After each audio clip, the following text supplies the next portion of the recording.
Secular Gujarat ન્યૂઝમાં આપનું સ્વાગત છે। ગિરનાર શિવરાત્રી મેળામાં આવેલા દેશભરના સંતો મહંતો દ્વારા સુરતના તીર્થધામ બાદ સોમનાથમાં શિવરાત્રી યાત્રાનું સમાપન થયું। ગિરનાર શિવરાત્રી મેળામાંથી આવેલા 1500 જેટલા સંતોની પધરામણીથી સોમનાથમાં થતા મિની કુંભ મેળા જેવો માહોલ છવાયો હતો। ત્રિવેણી મહંતો અને અખાડાઓ મઠાધિપતિઓએ સોમનાથ મહાદેવ સંગમે સ્મશાન ઘાટ ઉપર આવેલ મહાકાળી મંદિરે સંતો મહંતોએ દર્શન કરી સોરઠ તીર્થો સાથે શિવરાત્રી યાત્રાનું સમાપન સોમનાથ ખાતે શિવરાત્રી યાત્રાની પૂર્ણાહુતિ કરી હતી। સોમનાથ મહાદેવ મંદિરે દર્શન કર્યા હતા તથા મહાકાળી મંદિરના મહંત સ્વર્ગીય તપસ્વી બાપુના આશ્રમે ભોજન પ્રસાદનો મહાભંડારો યોજાયો હતો। ભોજન પ્રસાદ બાદ અહીંથી સૌ પોતપોતાના ભારતભરના આશ્રમોએ પ્રસ્થાન કર્યું હતું। સંતોના દર્શન અને આશીર્વાદ લેવા સોમનાથ અને આસપાસના લોકો ઉમટી પડ્યા હતા। અંદાજે 1200 થી 1500 જેટલા સંતો સોમનાથ આવતા મિની કુંભ મેળા જેવું વાતાવરણ રચાયું હતું। આવેલ ભારતભરના સંતો સત્તાધાર સહિતના તીર્થોની યાત્રા કરી અંતિમ પડાવ પ્રભાસ પાટણના પવિત્ર ત્રિવેણી સંગમ સ્મશાન ઘાટે આવેલ મહાકાળી મંદિર ખાતે કરે છે। તે મુજબ આ વર્ષે પણ સોમનાથ ખાતે સમાપન થયેલ છે।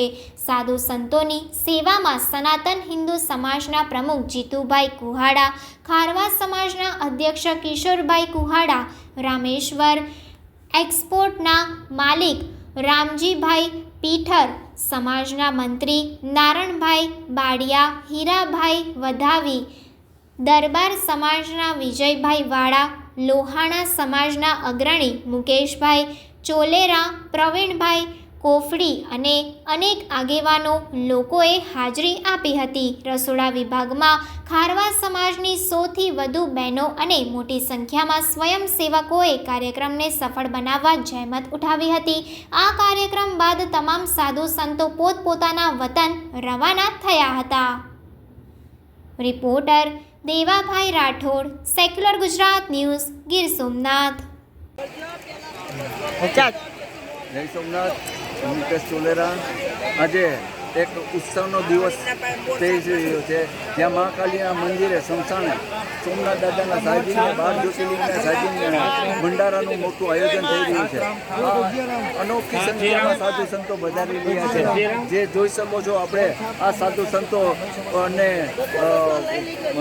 પ્રસાદી રૂપે ભોજન કરી રહ્યા છે અને વેરાવળની ધર્મપ્રેમી જનતા આ પ્રસંગનો લાભ લેવાના અને અનેક પ્રસંગનો પ્રસાદને પીરસી રહ્યા છે। જય સોમનાથ। મારું નામ શ્રી મહંત મુખ્ય સંરક્ષક ભારદ્વાજગીરી આહવાન અખાડા અને મહાશિવરાત્રિ મેળા 2024 દરમિયાન 3 અખાડા શ્રીપંચ દશનામ જૂના અખાડા, શ્રીપંચ દશનામ આહવાન અખાડા, શ્રીપંચ અગ્નિ અખાડા, ત્રણેય અખાડા અમારી વર્ષોની પ્રાચીન પરંપરા મુજબ શિવરાત્રિ મહાપર્વ પૂર્ણ કર્યા પછી ત્રણેય અખાડાના તમામ શ્રી મહેંતો જે સંપૂર્ણ ભારત વર્ષમાંથી આવ્યા હોય છે એ બધા લોકો સર્વપ્રથમ ચાપડા જાય છે, ત્યાં રાત્રિ નિવાસ કરે છે, ત્યારબાદ સત્તાધાર જાય છે, ત્યાં પણ ભોજન પ્રસાદના મહાભંડારાનું આયોજન હોય છે અને ત્યાં પણ સત્તાધારથી સીધા બધા લોકો અહીંયા ભગવાન સોમનાથની નગરીમાં પધારે છે। અહીંયા સ્મશાનની અંદર તપસી બાપુનો અતિ પ્રાચીન મહાકાળી આશ્રમ છે અને આશ્રમની અંદર દર વર્ષની માપે આ વર્ષે પણ પરંપરા વર્ષોથી ચાલી આવે છે। એ રીતે ત્રણેય અખાડાઓનું રમતા પાન સેક્રેટરી સભાપતિથી માંડી તમામ સંપૂર્ણ ભારત વર્ષમાંથી આવેલા પ્રતિનિધિ અખાડાના અહીંયા ભોજન કરે છે, ભંડારો થાય છે અને દરેક સંતોની પોતાની પદાના ગરિમા પ્રમાણે ભેટ પૂજા આપી માન સન્માન કરવામાં આવે છે। વર્તમાન મહંત આઈનાથ બાપજી અમારી પાસે ઉપર હરિનારાયણગીરી બાપુની અધ્યક્ષતાની અંદર આ પ્રોગ્રામ સમારોહ સોમનાથ દાદાની પાવન ભૂમિમાં સંપન્ન થાય છે।